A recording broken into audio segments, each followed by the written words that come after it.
So we're going to hop directly into the game. Thank you, Jackus, again, for being such a... It's not even about the money, dude. He helps out so much behind the scenes, guys. You don't know Jackus. If you see him in chat, give him a wave. Give him a bit of love. But spawning here in the bottom right corner of the map, it's tied up. We're in the ace match of the round of 8. It's the Foreigner, the dirty, non-My Insanity representative. I'm just kidding. We love this guy. It's Kane. The top left as the red Zerg. These Axioms impact. Kane may actually end up being off the team. I saw Penguin in chat last game talking a little bit how Kane's kicked for not representing. Oh, this is contract. Actually, it was funny. Kane and Penguin and I were hanging out on the call before the Alima League this past weekend, and Kane was going to come cast with Zombie Grub and I, and I was looking forward to it a lot because Kane was a lot of fun to cast with last time we had him on. And during the call, he just straight up fell asleep, like headset on and everything. He just like leaned back on the couch and zonk, he was gone. Yeah, I don't know what it is about today, but I'm kind of feeling the same thing, man. Yeah, I see you bobbing and weaving over there in your chair, just trying to stay up. But in all seriousness, getting back on point here, that was a really good ZVZ for Kane's sake. And I really don't, I don't know if it was necessarily just that Impact killed the drones so Kane had a bigger army supply, but there's a lot of things that built up to that final point where Impact just, I felt the tech came too late for him. We saw one fight where he had Hydralisks. Yep. Agreed. That's what I was going to go on. And just that it seemed that Kane knew where he was going and where the game was going, and Impact kind of didn't. It's not like Impact's bad. No, not at all. But, you know, you think you can attack and you can control the flow of a ZVZ with more roaches. And then you face a wall like what occurs on Deadwing, where they have 4 bases, they have a big army, they have fungals as well, and they have Defender's Advantage, and you gotta realize, I'm probably never gonna break that, you know? So you gotta, like, get your Hive, get both your tech, plus the Spire, plus the Greater Spire. You gotta match them, as opposed to trying to force something that just isn't gonna happen. That's what Impact tried to do, and it didn't work. Completely different map, though, King Stage on Station. You're never really gonna get that same, like, wall, like covering 4 bases. It's actually kind of hard to get a 4th base on this map in this matchup. Yeah, and actually it's usually the stretch of that 4th that ends up costing a lot of folks games, depending on where that goes down. So many times we see the army get split, not sure where to defend, you know, over here to the left or in the main, watching out for the back rocks in the natural. I mean, it gets messy, quite frankly. But what I'm loving about today is, okay, sadly Target had more of a cool series than a close series, but both Littlebo and Kane come into this as definitely the underdogs. You know, they're the foreigners against these top-tier Koreans, and they've both taken it to the ace match. Like, I love that that's the case.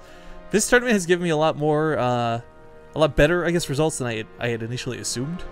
Not saying I was expecting Kane to lose 3-0 or anything like that, but still, you know, Polt kind of being our technical foreigner, I'm really curious to see if the final match today will hold up to the standards that these guys have set for them. Still can't believe we coincidentally picked like the names in that one person from Korea, one person as a foreigner. That happens a lot. That happened in the last one too. Did it? I don't remember. I think we had a lot more Koreans than we did foreigners that time though. But yeah, I remember in the 32 Boys 1 Cup. Or maybe it makes sense because all the Koreans got first, all the foreigners got second. Well, whatever the case may be, I'm totally pleased with the way it's ended up because it's not giving us poor games by any means. These have been some pretty close and some pretty good ones. Yep. They both get a Baneling Nest, but they're also both droning. Impact even gets a Spine Crawler, so no tense moments here. A little surprising that no one even tried some Ling pressure, just as how long that last game went. It just seems that like after a long game, it's not that you don't like long games, it's just that I don't know, you just want to try something different, I suppose. So you try and see what holes are in their defense. And if Impact had gone for a Ling Baneling on it, probably would have been effective, as Kane goes for a very fast lair. Oh, so does Impact, slightly behind. Well, still dancing around with the Lings. Meanwhile, as far as like, yeah, no thirds being rushed out. I kind of like that. Both players not getting too greedy here, as I feel like when you're on the ace match, the last thing you want to do is get caught playing greedy. And I feel like that's ZVZ in a nutshell for you. Like that's where a lot of pre-200 supply games end. Someone was playing a little bit greedy and got caught for it. Yeah. Neither player. I mean, they're both investing into a couple of Banelings just in case there is a big Ling flood they're not expecting. So far, like twice in the past 4 days, we've seen those back rocks trying to be broken.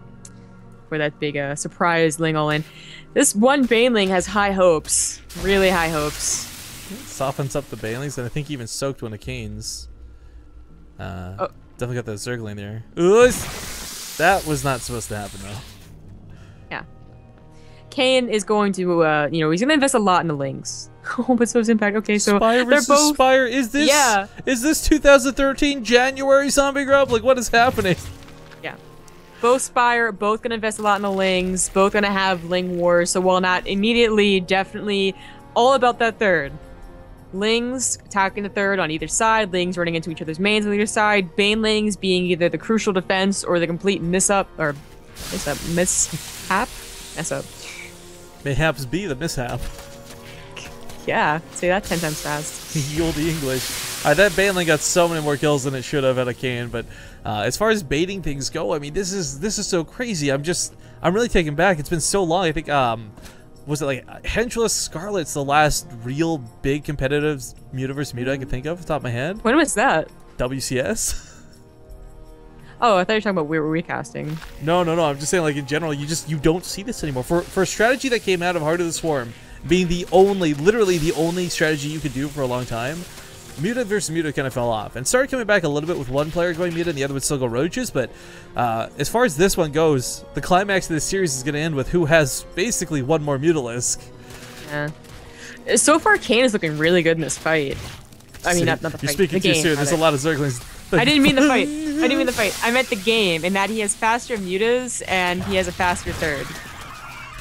Yeah, I would agree with this, but a lot is going to come down to like how these Mutas get used, whether one gets caught off guard, whether the Queens get involved or not. I mean, it's really hard to get anything to support these other than just straight up Mutas, and that's why this third base comes into such a big effect. For those who maybe weren't hanging around when this was the strategy to go to, these units are so volatile. The Glaive Worm bounces are so random. It is seriously, and I'm not exaggerating here, a situation where one Mutalisk can win you the game. But the curious thing for Impact is he goes for weapon upgrades over armor, and it was proved a long time ago, and this never changed, that armor upgrades are way better when it comes to these head-on engagements. Yeah, I can't imagine it's because he thought his opponent wasn't going to go for Mutas. We'll see how that works out for him.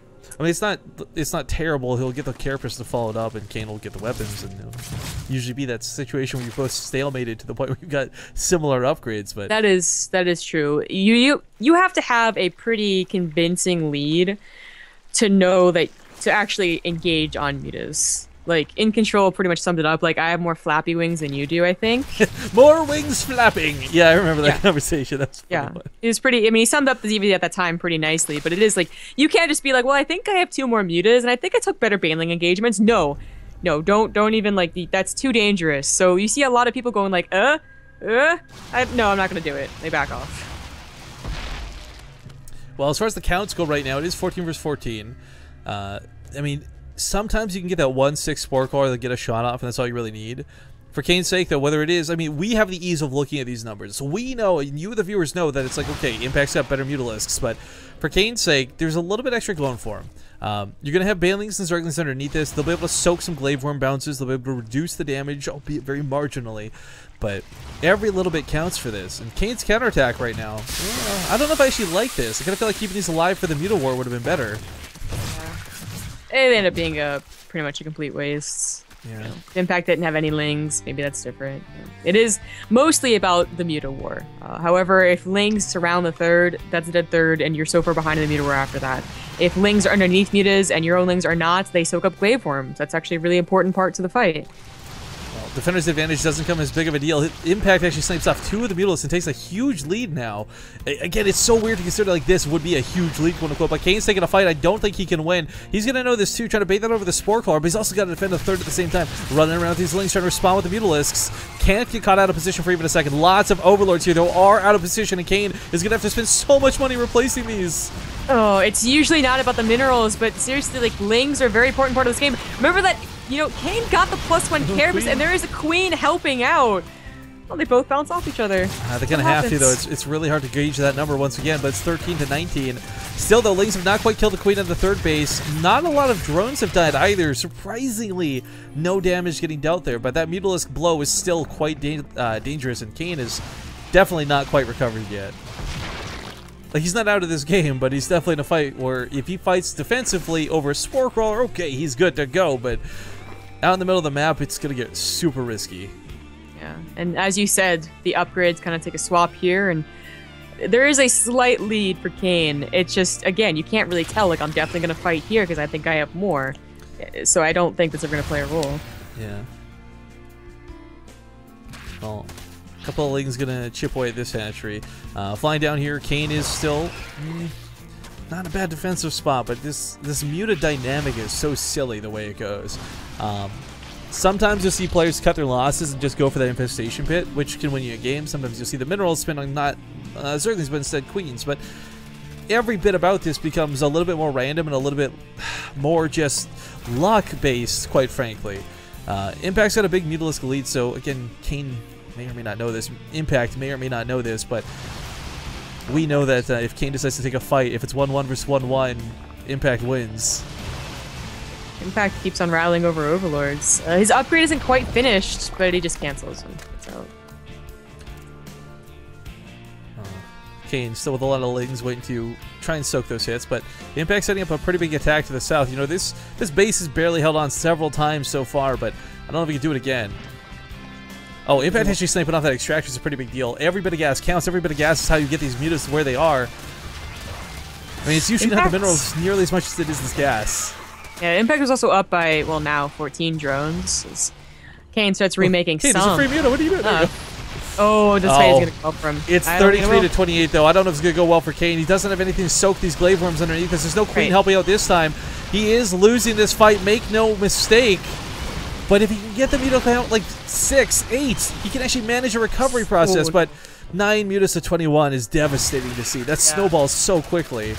It does. It does. Everything looks like sort of close, then suddenly it looks not close at all. A Ling counterattack, you know, it'd have to kill a base to make up. Even if it killed a base, it would make up for the mutas. Because eventually, if you're up by like 15 mutas, you can take a fight over a Spore Crawler. It's still not that good, but you can. It gets to the point where you do dip in and you shoot it down. You'll lose 1 Mutalist for the cost of it, but if you're up so many Mutalists like this, like if you're up 11 Mutalists, you can afford to lose 1 or 2 to take out those spores. You know, Kane put up a great fight in this series, but I'm pretty sure this is sadly where it's going to end for him. He takes a bad Banley hit there at the very end, and Impact will just barely win this out 3 to 2.